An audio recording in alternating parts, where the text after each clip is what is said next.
Hi, today for the Redmi Note 12 and I'll show you how to switch off this device. So just to do that, we should press the power key button for a few seconds. Now just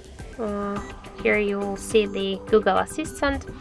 but if you don't want to use the power key to activate the Google Assistant, you can use the power key button and the volume up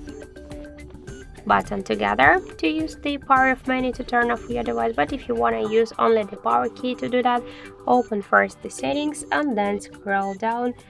to the additional settings, then click to gesture shortcuts, launch Google Assistant,